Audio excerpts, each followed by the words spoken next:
Hello everyone and welcome into another edition of the GSMC Dead Ball Sports Podcast, brought to you as always by the GSMC Sports Network. My name as always is Christopher Shepard. Thank you all for tuning in on this Monday afternoon. We have a great show ahead, a lot of sports news to cover. Maybe not going to get to as much of it as you would like, but still nonetheless going to be a fantastic show here on the podcast to open up the week. Starting off by looking at some off-season guides for some NFL playoff teams that were eliminated in the past. We're getting into Super Bowl week, so why not talk about some teams that are still trying to get over that hump, unlike the Chiefs and the Eagles. Starting off with talking about two AFC playoff participants in the Bills and the Ravens. Then we're looking at the best players offensively in both conferences, the all AFC playoff offense and then the all NFC playoff offense we will look at. And then to conclude, we talk with the Bucks Thunder, not potentially the basketball news you would like to hear, but still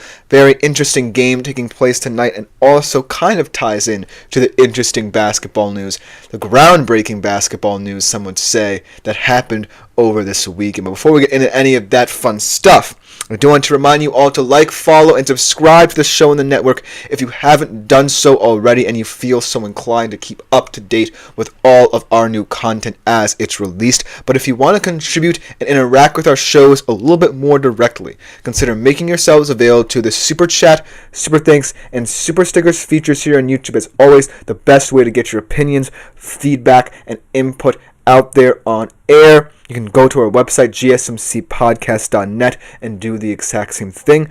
Likewise, tips and donations are genuinely appreciated as well, and it just makes our shows that much better when you, our faithful audience, are interacting with them as well. But without further ado, let's jump right into the first segment of today's show, talking about the off-season guide for the Buffalo Bills. Now that postseason heartbreak has yet again happened to them, what do they do this offseason to ensure they have another chance to get over the hump, potentially at home? Because that's been one of the big problems, right? They always have to go down to Arrowhead to beat the Chiefs, and even at home in recent years, they haven't fared well against this Kansas City Chiefs team. But that's not the only reason as to why this Buffalo Bills team seemingly cannot get over the hump. I feel like they are an elite football team. It's just that they don't necessarily have the players to bolster that argument. They are more than the sum of their parts, but now it's time for them to buy into the superstar identity. I feel like, yes, even though the season was fantastic for Josh Allen, for this offense, and potentially for some members of this defense, I still feel like you need a big signing, whether it be on the offensive or defensive side of the football, or even a stellar draft to really bolster the identity of this team. Because right now, that's why I feel like the Bills are still lagging behind the Kansas City Chiefs in terms of Super Bowl appearances. I feel like even though Stephon Diggs was seen as the distraction a couple years ago and the reason why he might have ultimately left, I still think that the Buffalo Bills need someone in a groundbreaking manner to really bolster this team. And while they did pick up Amari Cooper mid-season, I don't necessarily think that one of the big off-season priorities of re-signing him will necessarily happen. So, with that being said, let's recap yet again the Bills season and then get into some of the off-season topics that they need to address in order to bolster this team and better prepare for getting over the hump against Kansas City and the rest of the loaded and stacked AFC. But overall, starting off with how they play in the regular season, fascinating regular season, much improved offensively under Joe Brady, really limited Josh Allen's turnovers, really allowed James Cook to become a focal point in this offense, and this wide receiver core that was much maligned entering the season, really not having a true number one wide receiver, really stepped up. I liked how Khalil Shakir played, Dalton Kincaid in his second year, kind of did regress to the mean a little bit, but not necessarily so much as to say he's not going to still continue to be a superstar tight end, because he had an incredible season. Keon Coleman had a decent rookie season as well, especially in terms of being a big physical red zone target for Josh Allen. But ultimately, they did not get over the hump yet again in the championship round, falling to, of course, Kansas City on the road at Arrowhead. And for that to not be the story anymore, they're going to have to address a lot of things. You would think that an AFC championship runner-up would not necessarily have that many problems, but it's the Buffalo Bills, and this is more than an AFC championship appearance. It's getting past Patrick Mahomes and his group year in, year out. And in order to do that, I simply don't think that this current iteration of the Buffalo Bills is ready. So they're going to have to make a lot of shrewd additions to this team, potentially through the draft, because I don't necessarily know if they'll do that much in free agency to really bolster the squad and get it to where I want to be. Now, I think the biggest offseason priority to address is obviously this defense, because there are going to be a lot of questions specifically about some free agents in this offseason that will have to be addressed immediately by Buffalo. First of all, Buffalo couldn't move on from Von Miller after the season, and I think that it would be apt of them to do so, because I don't necessarily think he's going to be a vocal leader for this group for that much more time, so it's good to cut ties with him. Potentially losing Rasul Douglas is quite another, because you really rely on, if you're the Buffalo Bills, that secondary.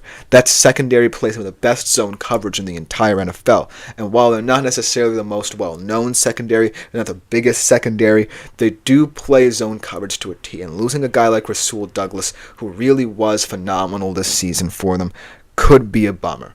But I do think that in order to really diversify this defense, you need to build up that front seven. And moving on from Von Miller and potentially finding a younger option, whether it be through the draft and free agency, could be apt for the Buffalo Bills this offseason. But ultimately, cornerback could be a shocking position of need after another great year for this secondary. And then a smaller thing to note in terms of priorities in the offseason is the special teams. Tyler Bass really struggled this year, only made 82.8% of his field goal tries this season. And while, kicking woes weren't necessarily a problem ultimately for Buffalo, they weren't called into question, it's still something of note, because Tyler Bass is ultimately famous for last year in the divisional round missing that field goal that would have tied up that game against Kansas City. So that's something that could go into the minds of a lot of Bills fans this offseason. Will they potentially get more special teams help, find a replacement kicker? Ultimately, I do think that defense is paramount to the success of Buffalo next season, and addressing that side of the football is going to be key to how they'll bolster their chances of beating Kansas City again come next postseason. Well, now let's talk about the Amari Cooper problem. Obviously, they signed him mid-season when, they were trying to find a way to bolster this wide receiver core, even though they were playing decently at the time. But ultimately, I do feel that Amari Cooper was a huge disappointment, and I wouldn't mind seeing him go. Although the Bills will try and keep him, they do want to really be aggressive in retaining a lot of the talent that they feel can help bolster their squad. So I would expect talks between his representatives and the Bills to go amicably, but ultimately I would not have an issue with them cutting ties with Cooper, potentially looking at someone in the draft to draft, because over the past couple of years they've had really woeful luck in terms of drafting wide receivers, letting a guy like Xavier Worthy go to the Kansas City Chiefs in last year's draft class as a prime example of their foibles in that regard. But I do think that we'll get to the draft in a couple minutes, but ultimately I think that in terms of addressing your offense, that could be a potential route for the Bills to go. I know it's not necessarily the route they feel most comfortable with, even though Keon Coleman is someone who I think could be a fascinating project. They do love going out and being aggressive in terms of signing free agent wide receivers. It's the reason why they got a guy like Stephon Diggs. I ultimately feel like building a younger core could mean more growth and development and thus maturity in this wide receiver core for the next couple of years. But looking ahead to this draft for Buffalo, I feel like there are a lot more defensive players who could immediately be plug-and-play starters for you that will also bolster positions and areas of need than offensive ones. Because I feel like this wide receiver class, after a certain point, you're really throwing darts at a board. But I do feel like in terms of, say, ends, tackles, maybe even linebackers, but especially corners and safeties, where the Bills are picking, are very, very rich in nature. And so I do feel like Buffalo should be thinking either defensive end to really help bolster that front seven, because I do like Ed Oliver and Eje Espinosa, but they're not necessarily the big stars you need to dominate up front week in, week out consistently. But I'm looking corner here for the Bills, because I do think that it's a tough system to play zone coverage, but I do feel like it's very rewarding if you can find the right guy. And they did allow 5.5 yards per play this season, which was very middling for a unit that expects to be tops in the league. So I'm looking at a guy like Siobhan Revell, who's going to be questioned very often in this draft cycle because of his injury history, but I do believe he has the length, the ball skills, the versatility, and most importantly, the toughness required to be a Buffalo Bill. Because when I think about all the things that I love about Buffalo, it's that physicality, it's that toughness. And I feel like the defining moments of that loss came down to the Kansas City Chiefs just ultimately winning the toughness battle. So if you draft more players, think like the Chiefs perhaps, in terms of drafting tough physical players, you can develop them into superstars, and eventually they can buy into the Buffalo system, which I really like. But you need players who you feel are superstars, not just projects from here on out if you're Buffalo. Because that's what I feel like Buffalo's starting to become, a little bit project-y, a little bit too developmental in certain aspects. I want them to be more aggressive in diagnosing certain problems and attacking them at the point. Because if they're too tentative, this offseason, chances are a team like Kansas City is going to come along and notice that. You're letting your guard down. Why don't we be aggressive in this situation and we only make ourselves stronger as a result?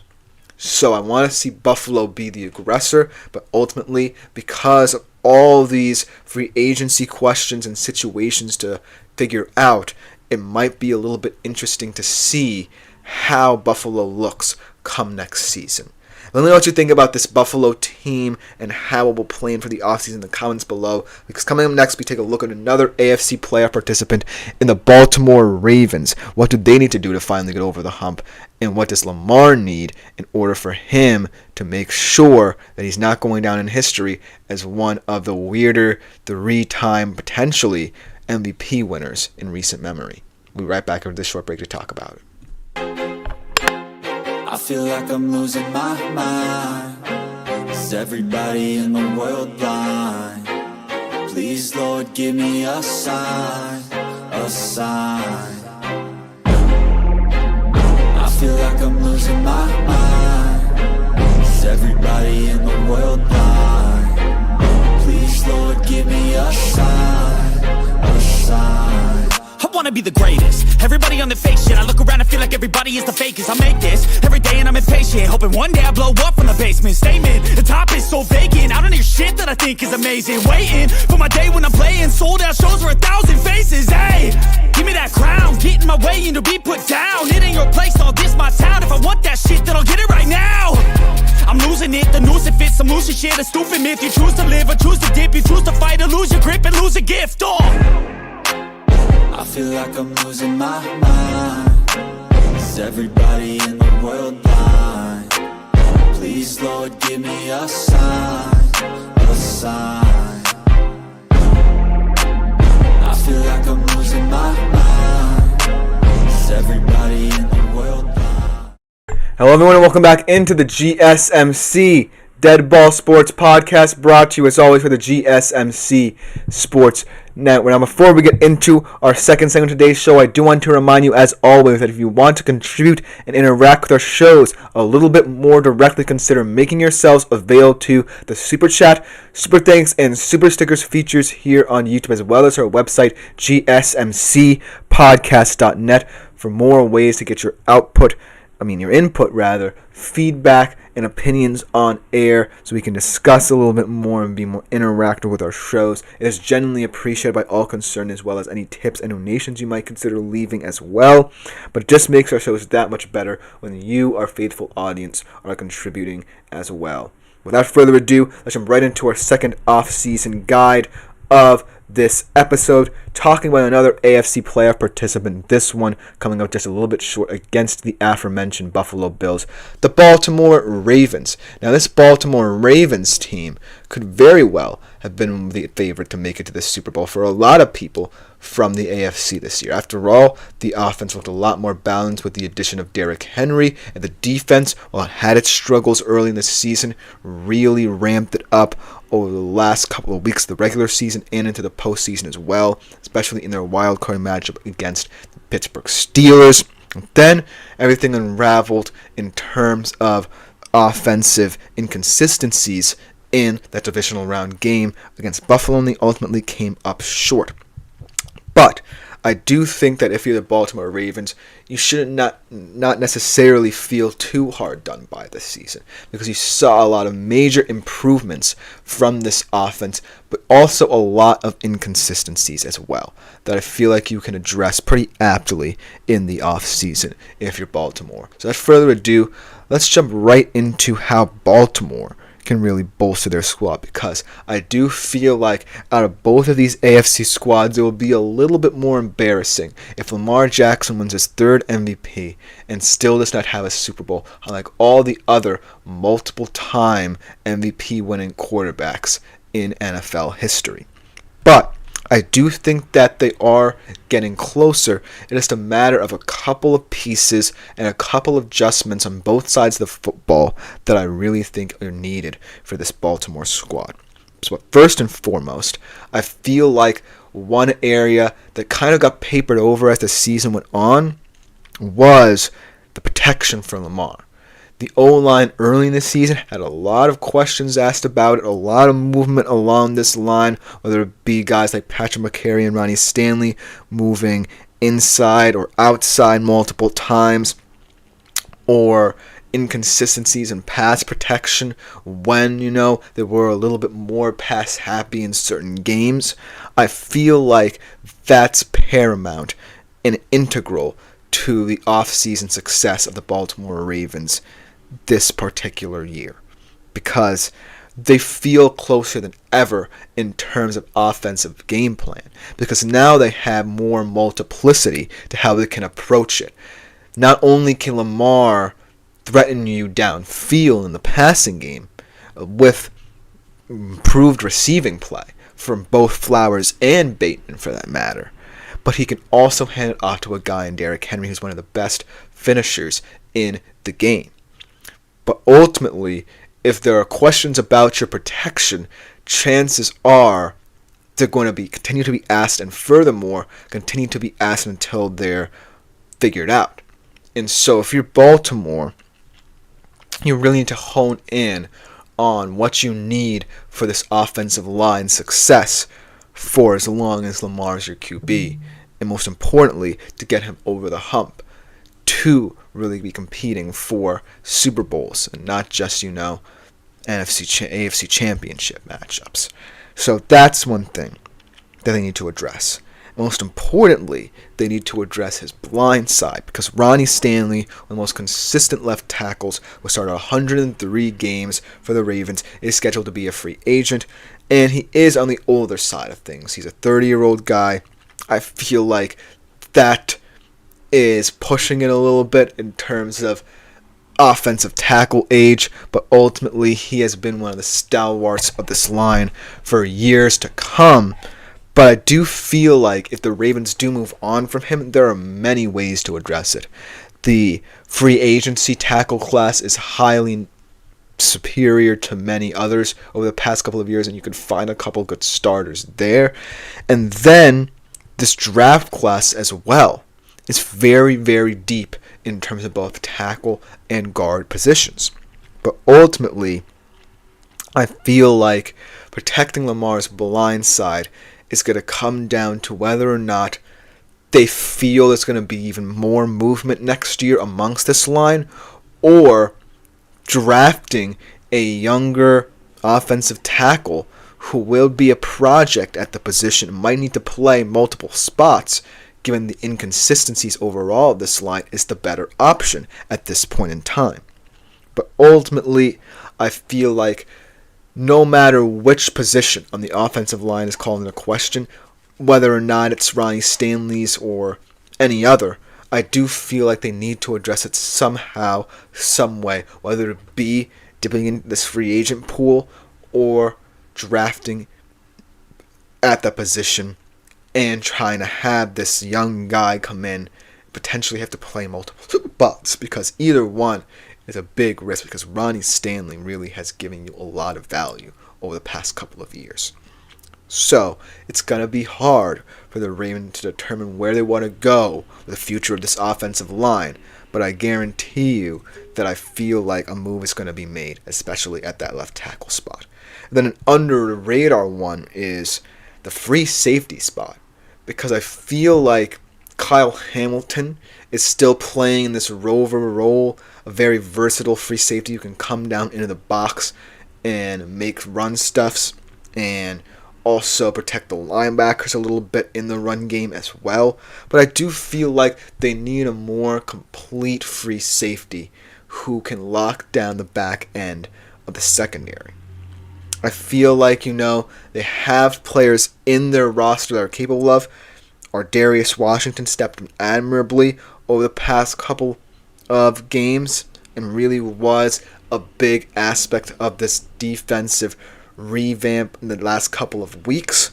But ultimately, they could add a free safety in free agency to really bolster that back end. Most importantly, continue to make Kyle Hamilton that much more versatile and free to do what he can in run support as well as passing game. Ultimately, it's more of a minor requirement for the Ravens because of the fact that Kyle Hamilton is so versatile and can be a difference maker in so many different ways for this defense, but it's still one to look out for if you're a Ravens fan. But now let's get into how they can view this Stanley situation. Because in this very deep talent pool of free agent offensive tackles, Stanley's signature is going to be very hard, and it's going to be very hard to re-sign as a result if you're Baltimore. I feel like because of this offensive tackle market especially, and the standard being set for a lot of these young guys in the league, getting $20 million or more per year, it's going to be very difficult for the Ravens to really determine whether or not Ronnie Stanley will remain that valuable for as long as they need him to. Because of the fact that, like I said, he's 30, and even though he's probably the best offensive lineman in this Ravens unit, I do think that getting younger could be on the back of their minds. And so, bolstering him or bolstering this offensive line could come at the detriment of him re-signing. But ultimately, I feel like this Ravens offensive line might need a little bit more of a younger bent to it. Because even though it's the more risky option, I feel like this is where you have to start being aggressive if you're Baltimore. Because, yes, Ronnie Stanley has served you for over 9 years. But ultimately, this offensive tackle class is very versatile. And you don't necessarily want to miss out on someone who can immediately be a difference maker, not just replaying one position, but multiple as well. Because that could be a big issue should Stanley leave and this Ravens line see inconsistency again. So dipping into this talent pool in the draft, I feel like, would be a wiser, more astute option for the Ravens than panicking in free agency. And in terms of the draft and where they're picking, they'll still have a lot of guys to look at if they want to go the route of drafting at OT. And Ariante Ursary is one of my favorite guys, kind of in that low round 1 grade in this offensive tackle class that they could be looking at. He has the power and physicality in the run game that I feel like he's going to appreciate Lamar and Derrick Henry for that matter, and ultimately very fluid in the pass game as well, should Lamar be more aggressive next year in the downfield passing game, much like he was this year. But ultimately, it's going to be down to how this whole situation with Ronnie Stanley pans out, because I could see him resigning, and I could see him giving them a couple more years of consistency at the left tackle spot. But I do think now is the time where I feel like the Ravens could get younger up front as well. And last but not least, in terms of a bold prediction for this Ravens team, going back to this defense, especially in that secondary, because the secondary was one of the units on the defensive side of the football coming into question a lot more often. I do feel like this free safety spot could allow Kyle Hamilton to be the ultimate wild card. If you get a guy, say, like Jeremy Chin, who's also very versatile in terms of how he plays the free safety spot and helps in run support, or a young guy like Trevon Merrick, who was doing incredible stuff with a very underrated Raiders defense, I feel like both of them will complement the best traits of Kyle Hamilton in terms of bolstering what he can do, as well as protecting the back end of the secondary, which was often called into question, especially those outside corners, Marlon Humphrey and Nate Wiggins, in terms of how they profile in the postseason. So getting a guy that can wear a number of hats in the secondary, especially at the free safety spot, could open up a lot more avenues for this defense down the line, and furthermore, bolster the Ravens' chances on both sides of the football to play complementary enough to beat teams like the Bills and Chiefs in the postseason. But we know what you think about this Ravens quote-unquote semi-rebuild here, because they're an interesting team to analyze come postseason. But coming next, we take a look at some of the best players from the AFC in terms of their playoff performance. We're looking at specifically the offense. Let's talk about whether or not Patrick Mahomes and Travis Kelce have made this, or guys like Nico Collins, who's got underestimated in this postseason, have performed. We'll be right back after this short break to talk about the all-AFC playoff offense. Looking for your daily fix of sports talk without having to pay for it? GSMC Sports Network is available on YouTube. Just search GSMC Sports Network. Get your fix of daily sports talk shows on YouTube, absolutely free. NFL, college football, NBA, MLB, MMA, UFC, fantasy football, and so much more. GSMC Sports Network has shows running all day long, with new sports shows starting every 2 hours. Just like on your favorite cable sports channel, except GSMC Sports Network is absolutely free.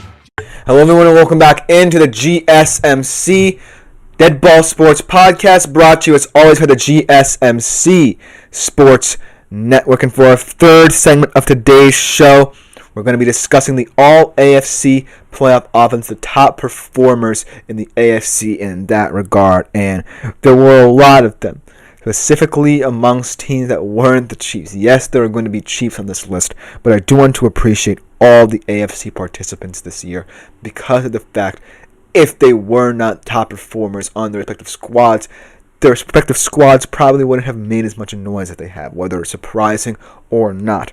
So, without further ado, let's respect all of the AFC playoff participants and not just the Kansas City Chiefs because of their inevitability. But without further ado, we have to talk about the quarterback because it actually is Patrick Mahomes. And it's going to make a lot of people unhappy that Patrick Mahomes is an all-AFC playoff performer this year because it seemingly feels like this hasn't been his best playoffs. But look at his game against Buffalo. and tell me that it wasn't enough to make you say, this guy just wins in the right moments. Look at what he did to elevate not only his game, but his teammates' games in that one. He took whatever the defense gave him, and against that Bills soft zone coverage, they gave up a lot, and he took it. And then with his legs, really impacted this game as well. That was a surprising development in terms of how the game would be won by either side, because everyone thought that Josh Allen's legs would play a big role in this game and not Patrick Mahomes's. But he ran the ball 11 times for 43 all-important yards and 2 all-important touchdowns with a difference in that game. And if you're telling me that he's not the best when it matters in the playoffs, then I would think you ludicrous, because he just performs when he needs to. And yes, you can say that there were better quarterbacks on both sides of the conferences, but ultimately, I feel like Patrick Mahomes is the ultimate performer when it matters on the margins. So that's why I feel like he is deserving of an all AFC playoff spot, no matter what the stats say. Then at the running back positions, we have ultimately a guy who I was completely wrong about this season. I really thought before the season that this move would not work, but I was dead wrong, and he really has been a special player for Baltimore, and that is Derrick Henry. Second to Saquon Barkley in terms of rush yards this season. Most importantly, I feel like his performance against the Bills is why he's here. And I feel like for both of these teams, who coincidentally have both of their running backs on this list, I kind of feel like had they relied on their guys in the critical moments a little bit more, they would have won the game. For example, the Ravens on that second 2-point try. Why didn't they not think of something for Derrick Henry in that situation? Because yes, it was a beautiful play, but there's a chance of it being an incomplete pass. And the worst plays in football are an interception and an incompletion. And you have one of the best running backs in the league in your backfield, waiting for a moment like that. So I feel like Derrick Henry's performances go underappreciated just because of the fact that he didn't go deep enough for many in the postseason, but 186 yards, 2 touchdowns in that wild card win over the Pittsburgh, and then his performance against the Bills should definitely not go underappreciated, and especially when he averaged 5.3 yards per carry as well in that Ravens offense. Truly a mystery as to why not have him down the stretch lead that team to success in the divisional round, but I guess we'll never know, and I hope that next year they really look to him a lot more in critical moments, because that's what he does for this Baltimore Ravens team. Finishes games strongly. And then James Cook as well also could be a questionable choice for this Bills team in terms of not having him run the football in crucial moments as well. Probably the third best back in the league this year in terms of his importance to the Bills and in terms of what he did from scrimmage as well. He scored 3 touchdowns throughout the entire postseason, was very big, especially in that championship game against the Chiefs. Really led that offense in the second half, and if it weren't for him, the Bills probably would not have gotten into that game as successfully as they had, and averaged 5.1 yards per carry. So I feel like both Henry and Cook are the 2 what-if guys of the postseason. What if their teams relied on them in critical moments, in short yardage situations, and really allowed them to win them important football games? But we're left pondering the decisions made by both of their coaches in what have been a situation where either one of these teams could have been in the Super Bowl instead of Kansas City. But who knows why?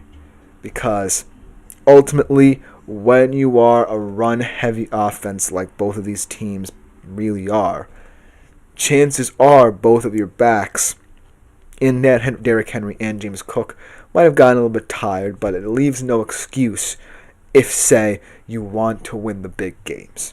And that's where I call the decision-making of both McDermott and Harbaugh really skeptical in terms of how they utilize both their guys. But nevertheless, they still really were incredible performers in the postseason this year. Then at the wide receiver position, not many guys stand out in terms of the AFC side of things, definitely more so on the NFC side of things, and we'll get to that segment. But there were some guys who ultimately ramped it up in critical moments for their teams and really showcased how necessary they could be and are becoming for their squads as well. One specifically being Nico Collins, especially considering the fact that he was their last hope in terms of receiving production, as both Diggs and Dell had gone down earlier in the season. And he as well went down in the season, but coming back ultimately was the reason why, they had a chance not just against the Chargers but against the Chiefs. And I just feel like, had the Texans' offensive line not been absolutely annihilating the Chiefs and Chase Stroud had time to throw, I feel like his connection with Collins would definitely have made a difference in this game, potentially leading to an upset. But alas, we only got that one good game out of Nico Collins. But most importantly, it was a game in which the Texans felt like they had no hope. A lot of pundits were saying that this was going to be an absolute boat race by the Los Angeles Chargers on the road, but it was the exact opposite, all down to Nico Collins' play, to the point where he still leads the AFC in postseason receiving yards. He had 122 in that game against the Chargers and really could have made even more of a difference against the Chiefs if that offensive line had a chance, but we'll never know, unfortunately. But then, in terms of the Chiefs, another Chiefs standing out, Xavier Worthy, he really stood out when it mattered most in that very critical game against the Bills, making big catch after big catch, especially in the first half. I feel like Xavier Worthy definitely deserves to be on this offensive roster for the AFC in terms of best performers. He's got 11 of 13 targets this postseason, his rookie year, his first year in the postseason, and I feel like his star could continue to ascend in the Super Bowl as well. A lot of people think that he has a chance to showcase what he can be for the future of this Chiefs offense in that game as well, and he's really proving it as well. And last but not least, let's talk about the tight end position, because really there's only one name that stands out, but also someone who, no matter what, no matter how he's playing, still is viewed as the all-time AFC tight end and playoff tight end. Travis Kelce. And here's why. Yes, this year he's begun to show his age, and he was not as vital to the Chiefs' passing game success this season as well as now in the postseason. But he still was the difference maker in that game against the Houston Texans and really, really makes a difference when it matters for the Chiefs. Much like Mahomes, a lot of people are going to be mad at his inclusion in this group.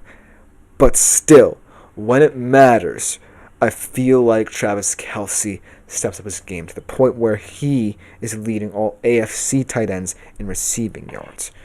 And so, no matter what, whether he's having a rough game or is their leading receiver, Travis Kelce just means a lot to this Chiefs team. And it might be because of what he's doing without the football that's really making people notice his postseason performance. It's been a really unselfish performance throughout the postseason from Travis Kelce. Only in that Houston game, when it was starting to get a little bit antsy down the stretch for the Chiefs, did he really showcase his top-end talent and how he has adapted to the league.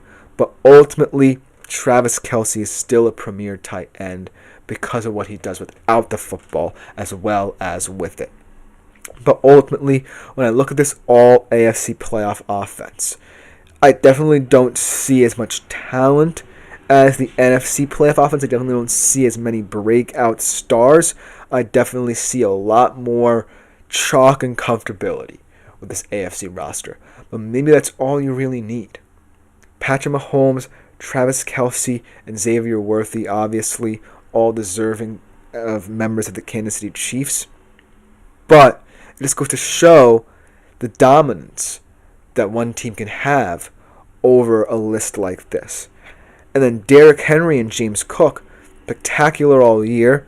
Probably what people would have predicted in terms of what an all AFC playoff offense could look like, but are left on the sideline because in critical moments, potentially their teams didn't rely on them. Potentially, they were just a little bit too tired. And then a guy like Nico Collins is probably the anomaly on this list because of the fact that not a lot of people were hopeful about this Texans team, and they really needed to say that Nico Collins had to be the guy for this squad. They stepped up, ultimately caused an upset, nearly caused another, but still proved that he's an elite wide receiver that can't be forgotten if Houston continues to improve. Let me know what you think of this all AFC playoff offense, because then, after this short break, we're going to be transitioning over to the all NFC playoff offense where a lot more talent abounds. We'll see you after this short break.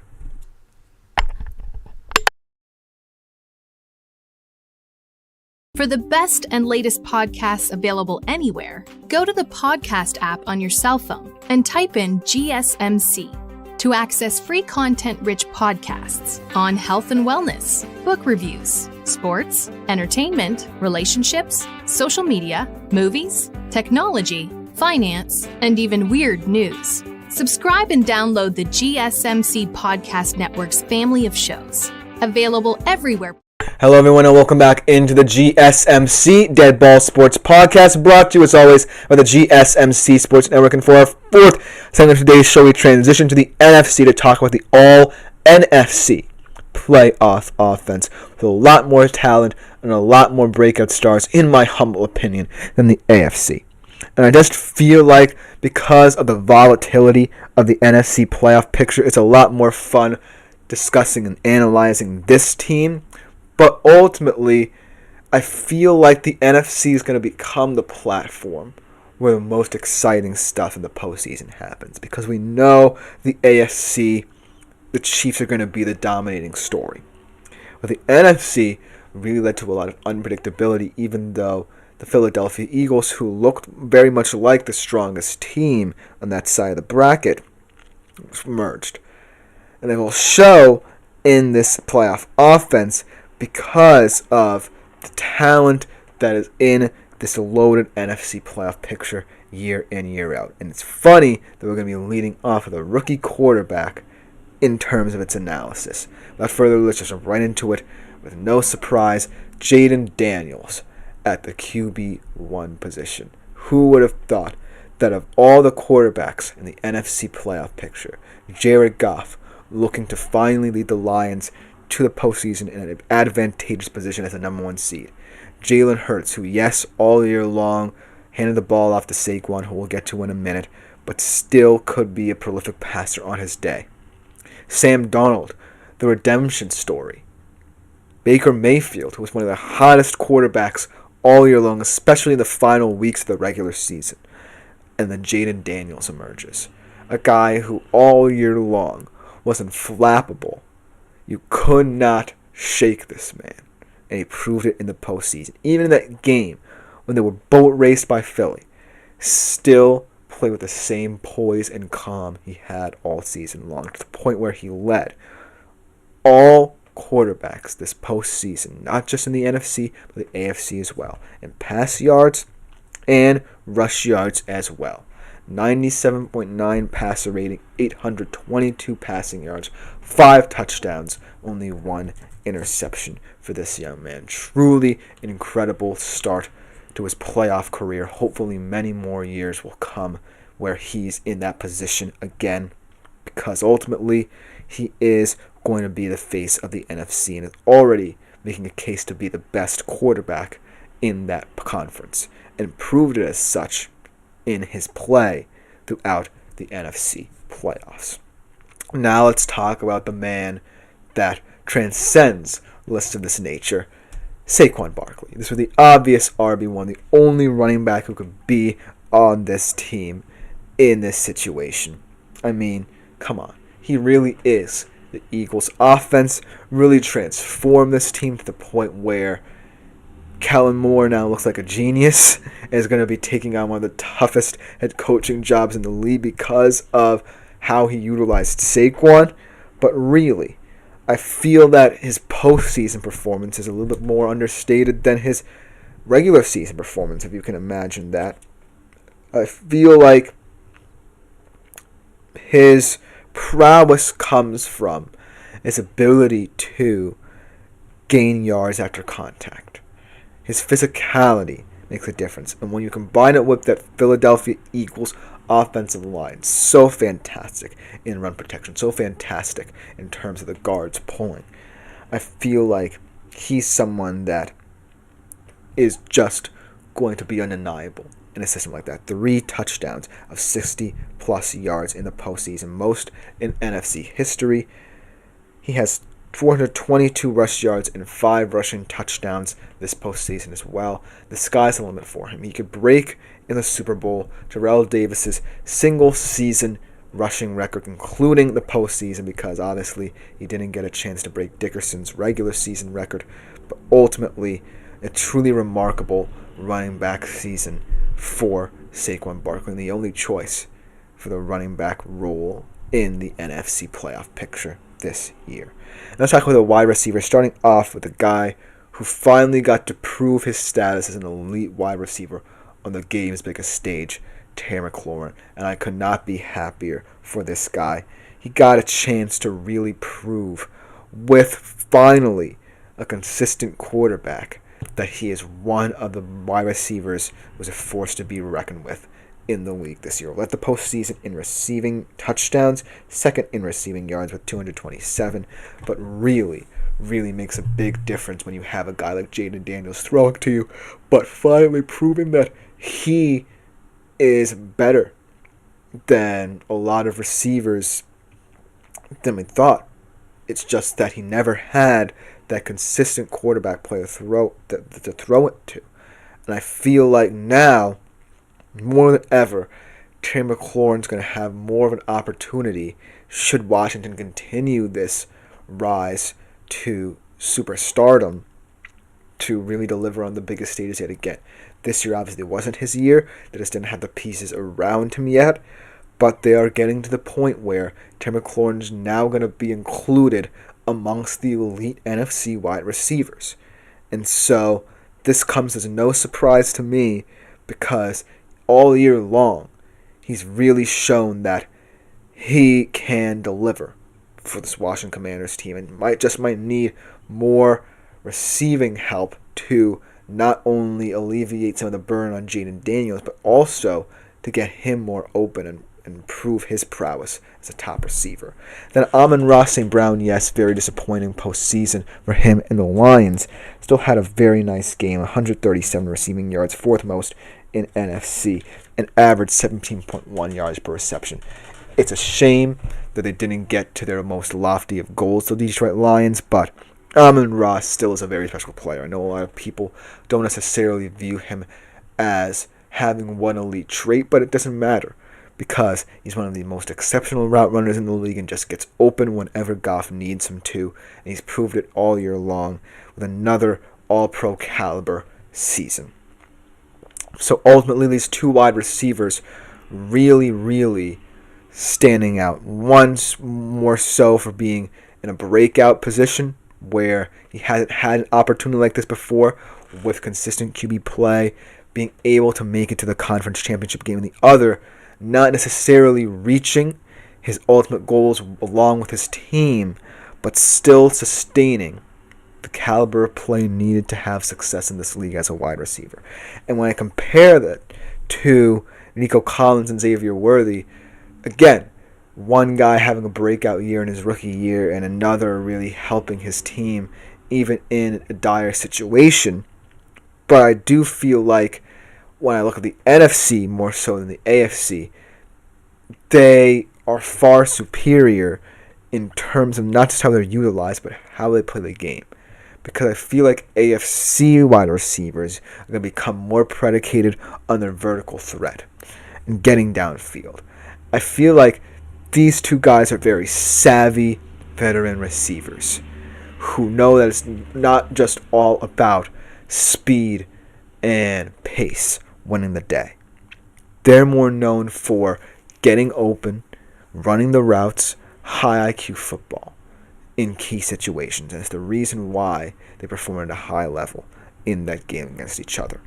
But ultimately, I feel like any wide receiver could have taken these roles, but these two are just the most potent in the postseason when it mattered for their teams, even though Amon-Ra did not find that much success as he wanted to this postseason. The tight end position, definitely not as powerful as Travis Kelce, but still a very underrated guy for the NFC holding it down. How about Dallas Goedert? Who would have thought that he would be one of the more valuable receivers in this postseason for Philadelphia? I mean, yes, you could see a lot more A.J. Brown, Devontae Smith in that championship game performance, but it was still very run-heavy, and ultimately Jalen Hurts just took what the Commanders' defense gave him. But in the moments where Jalen Hurts did pass the football, Dallas Goedert became a very underrated target. And I actually think he's going to be a very big X factor, an unsung hero perhaps, in the Super Bowl as well, just because of his physicality at the position. I love how he profiles as the guy who exploits what you need to cover guys like Brown and Smith, and most importantly, how he comments the run game as well. Because if you have to worry about a guy like Saquon, look what you're going to have to worry about when Jalen Hurts is in rhythm and throwing it to a big physical tight end like Dallas Goedert. He makes a huge difference, especially in short yardage situations when the Eagles do choose to pass, because of how open he's able to get, how much space is created for him, and most importantly, how physical he can get in terms of after the catch. So even though he's not at the elite status of a Travis Kelce, he has still proved vital in the success of the Eagles in the passing game whenever they've needed it. And I do think he's going to be the ultimate security blanket for Jalen Hurts in the Super Bowl should the Kansas City Chiefs force this team to pass, because he's highly capable of exploiting whatever you leave in terms of coverage against Brown and Smith and loading the box to stop Saquon. So while he's definitely not the sexiest option to tight end position for this NFC squad, I like him a lot. And overall, it rounds out a very intriguing NFC playoff offense here, because you have guys like Jaden Daniels, who's not a veteran in the slightest, leading the helm here. Then a guy like Saquon Barkley, who's finally got his big chance with Philly to have an opportunity in the postseason to lead a team's success. Then both Terry McLaurin and Amon-Ra St. Brown, savvy wide receivers who still kind of go underrated in terms of Terry McLaurin in the wide receiver landscape, and then a guy like Dallas Goedert at the tight end position, who really as well goes underrated just for the team he plays on, but still not in terms of importance. I really like the tenor of this NFC playoff offense, because it goes to show that even though the Eagles pretty much dominated this side of the bracket, there were still a lot of talented players breaking out in their own way, especially those like Jaden Daniels and Terry McLaurin, who got to present themselves on the biggest stage. But let me know what you think about my analysis of the all-NFC playoff odds, because coming as we transition to the world of basketball, and while it's not necessarily the news you want to hear concerning, that trade that took place yesterday, it's still a preview of a game that could have ramifications coming off of that trade. Right back at a short break to talk about that game and what it means in the landscape of the NBA.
Hello everyone and welcome back into the GSMC Dead Ball Sports Podcast. And for our final segment of today's show, we'll be talking about a preview of an NBA game tonight. Definitely not necessarily the news you want to hear from my mouth about the NBA if we're talking recent NBA news, but it still has quote-unquote ramifications and repercussions for both teams, the outcome of this trade.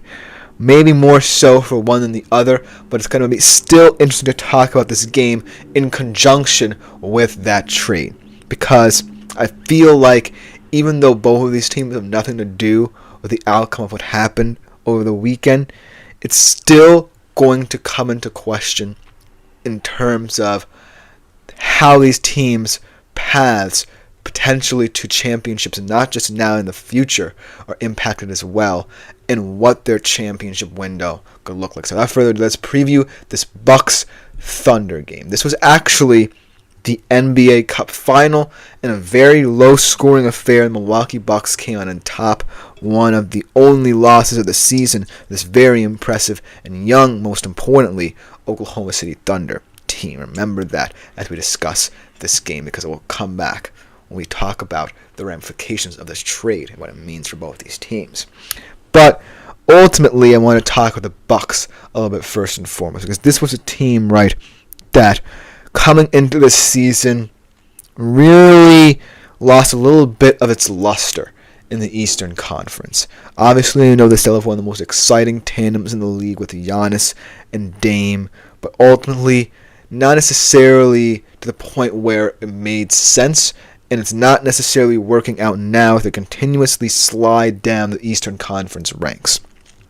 Right now, in this particular stretch for them, they lost 3 in a row, including Sunday night, last night, to Memphis. And I feel like this team's problem is that they haven't necessarily addressed their front court depth. While I love the abilities of Giannis, what he can do on both ends of the court, you don't have a third center outside of him when he plays that position, and then Brook Lopez, and both of them are getting exhausted in critical moments of games as a result.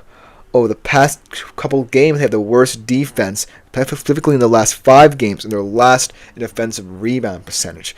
So, addressing that front court depth certainly needs to be on the minds of the Bucks organization, because it could come back to bite them down the stretch. Let's talk about the Thunder, the team that definitely in this matchup especially is looking a little bit better, even though they're in a weird stretch of form right now, but also the team I want to use as kind of the springboard for my talk about the trade later in this segment. But the Thunder, for now, let's just talk about what they're doing within their own infrastructure. They've been impressive all season, but right now they're in a 2-2 stretch in their last 4 games. They lost to Luka-less.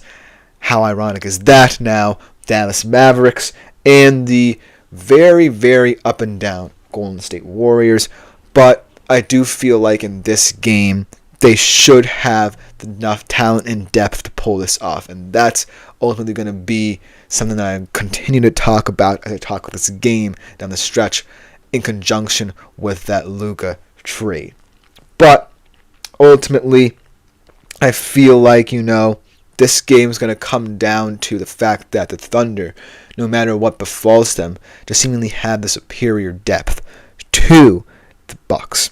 And even though, their front court hasn't necessarily been with a full bill of health all season long either, I just feel like they don't really care. They can roll out small ball lineups. They still have a guy like Lou Dort who can defend multiple positions. They can roll out either Chet or Isaiah. They can roll out neither at the center position. It just stems down to the fact that they're really building a culture in OKC that just relies on every single player, very much like the Boston Celtics of last year in that regard. But now I want to talk about this game from the standpoint of the trade, because that's why this game could be very intriguing for both teams, more so for OKC, because the Bucks, I kind of feel like their championship window is closing a bit more rapidly than a lot of people think. I don't necessarily think that this Bucks team has the mystique it has anymore, the prestige, I guess you can say, of when, they were competing for championships, when they won the championship with Giannis leading the way. But I do feel like when we look at the Thunder, this is a team that very well could have been in the Luka sweepstakes for the time being. And so I feel like when we look at the history of this trade and how it transpires, should Luka really transform the Lakers into perennial title contenders, the Thunder will be the team that gets called most into question. Because look at this Thunder team, right? This is a talented young Thunder team, and young is the key word here. Because when we look at who could have given up even more assets for the Luka trade, the Thunder were right there. They had guys that they were willing to give up probably, and picks as well. A lot of picks in terms of draft capital they've accumulated over recent years they were willing to give up. And yet, they stood pat, and the Lakers took advantage of that. But ultimately, I feel like the Thunder standing pat is more of a statement, because the Lakers, at this point in time, were a team that, coming into the season, didn't have much hope and optimism as, say, the OKC Thunder, who were building on a number one seed from last year. This is a Lakers team who are probably, at best, viewed by a lot of pundits as a potential play-in team. It's certainly not a team competing for solid positioning come postseason time. And now with the addition of Luka, this is now a team that's going to be viewed very differently, not just this season, but for the long run. And so, the Thunder, I feel like, by standing pat, are making a statement that, hey, any team in the Western Conference can make their move, but we're confident in this young core. Remember, this is an OKC Thunder core that was built up both through the draft and via free agency. This is not just a team that went out this offseason and got Alex Caruso and Isaiah Hartenstein just because, they felt like they needed big free agent acquisitions. No, this is a team that built through the draft and built through their draft assets. And while it could be called into question why they didn't give some of them away in order to get a generational talent in Luka, I feel more confident now than ever in this Thunder squad to get over the hump in the Luka era in the Lakers that I am in the Luka Lakers themselves. Because when I look at the tenor of the Western Conference, most importantly, and I look at the top of it with the Thunder and the Rockets, these are two teams that value what they've built more so than chasing the headline here. And while it's safe to say that I could be completely wrong and that the Lakers could rule the roost in the Western Conference for years to come, decades to come, so to speak, I feel like that says a lot about how the philosophies of these young teams in the NBA are changing. Because the Thunder, right now, I feel like are in a better position over the next decade or so to compete with a team like the Lakers than anyone else in the league. And I don't say that lightly. I say that because we've seen it from them this season. We saw it from them last season. And this isn't even them at full strength. And so it's going to be a question of, can this Oklahoma City Thunder team truly overcome the talk surrounding the hype of the Lakers? Because that's what it's going to come down to. Can a team built through a perfect mix of youth and free agent acquisitions really challenge a super team? Because I feel like in, say, a different era, this narrative would not be as compelling as it is now. Because, a lot of talk about certain trades happened back then. But making good on those promises, like the Mavs seemingly made to the Lakers after potentially months of conversations of this deal happening, I feel like now it really adds intrigue to the NBA. This game between the Bucks and Thunder could be meaningless for the season. In fact, a lot of people may have forgotten this was even the NBA Cup final. But the landscape surrounding teams like the Thunder is going to be ever-changing as soon as Luka Doncic suits up for the Lakers.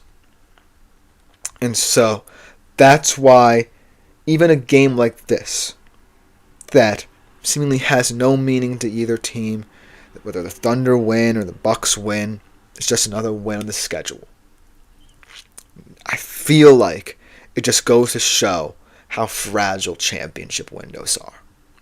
Because talking with the Bucks, especially, a team that a couple years ago felt like they would rule the world with Giannis and his two-way talent, now struggling in a deep Eastern Conference that a lot of people can't forget have a lot of loaded teams as well that could challenge this Lakers super team. But ultimately, I feel like that example of the Bucks is integral to informing this example of the Thunder. Because I feel like teams with a superstar like Giannis, like the Bucks, will always be in the spotlight, no matter what. Whether there's tension, whether there's a new addition, much like there was with Dame, they'll always be in the spotlight. But a team like the Thunder, who have done this with, yes, an MVP caliber player in SGA, but a blend of role-playing depth and astute free agent signings, can't be let down because of what this trade means. And so I want to be, if I'm an NBA fan, I'm very invested in this storyline, more so than others. Because if this becomes, say, a perennial matchup between these two teams, the Thunder and the Lakers, oh boy, the storylines are juicy in this one.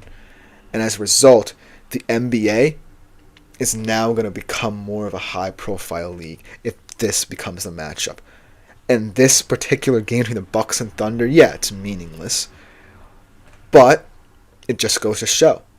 One door opens, another closes, and a trade like this could make seemingly meaningless NBA games mean more yet again. And that's why I feel like even talking about this particular game between two teams that very likely are going to be in the postseason in very different ways could be informed by a groundbreaking trade that has nothing to do with them. And that's what's special now about the NBA. But let me know what you think about this game and this trade in the comments below, because this will just about do it for today's show. Thank you all for tuning in. This has been the GSMC Dead Ball Sports Podcast, brought to you as always by the GSMC Sports Network. I've been your host, Christopher Shepard. Thank you all for tuning in. We'll be back tomorrow at 3:30 p.m. Eastern Standard Time. But other than that, I'm out for today. See y'all tomorrow.